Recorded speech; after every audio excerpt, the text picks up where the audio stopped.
De saint François de Sales, traité de l'amour de Dieu, livre 5, chapitre 10. Comment le désir de louer Dieu nous fait aspirer au ciel. L'âme amoureuse, voyant qu'elle ne peut assouvir le désir qu'elle a de louer son bien-aimé, tandis qu'elle vit entre les misères de ce monde, et sachant que les louanges qu'on rend au ciel à la divine bonté se chantent d'un air incomparablement plus agréable, ô Dieu, dit-elle, que les louanges répandues par ces bienheureux esprits devant le trône de mon roi céleste sont louables. Que leurs bénédictions sont dignes d'être bénites.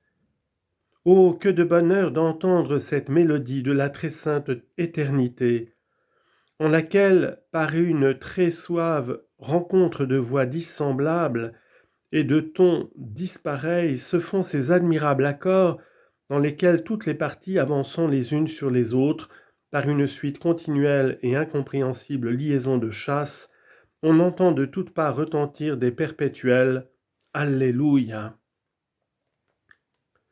Voix pour leur éclat comparées au tonnerre, aux trompettes, au bruit des vagues de la mer agitée, mais voix qui aussi, pour leur incomparable douceur et suavité, sont comparées à la mélodie des harpes délicatement et délicieusement sonnées par la main des plus excellents joueurs.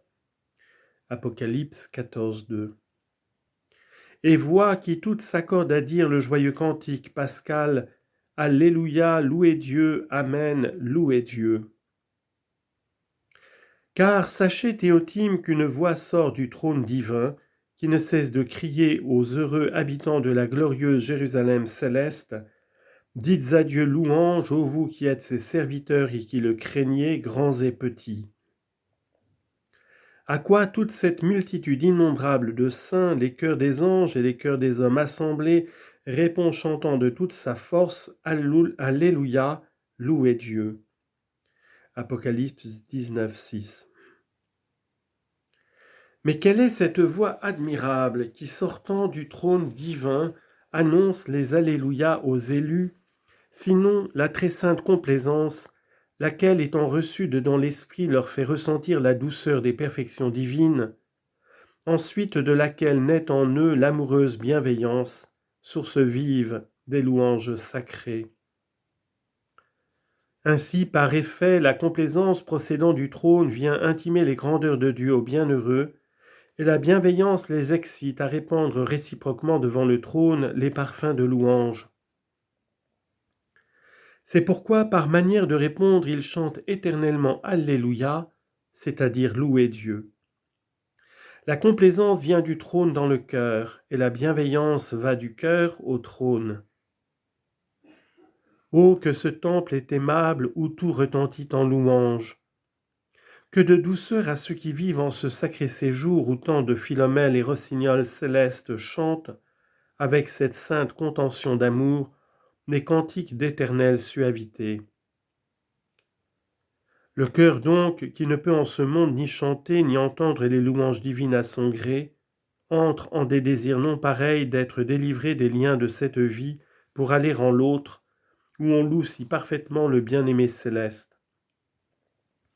Et ces désirs s'étant ainsi emparés du cœur se rendent quelquefois si puissants et pressants dans la poitrine des amants sacrés que, bannissant tous autres désirs, ils mettent en dégoût toute chose terrestre et rendent l'âme tout alangourie et malade d'amour. Voire même, cette sainte passion passe aucune fois si avant que, si Dieu le permet, on en meurt.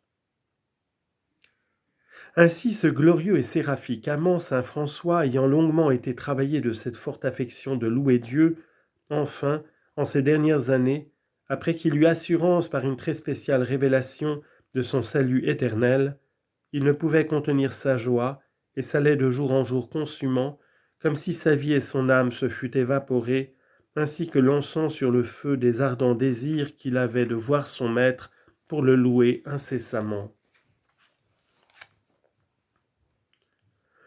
En sorte que ses ardeurs prenant tous les jours des nouveaux accroissements, son âme sortit de son corps par un élan qu'elle fit vers le ciel, car la divine providence voulut qu'il mourût en prononçant ces sacrées paroles, et tirer hors de cette prison mon âme au Seigneur, afin que je bénisse votre nom.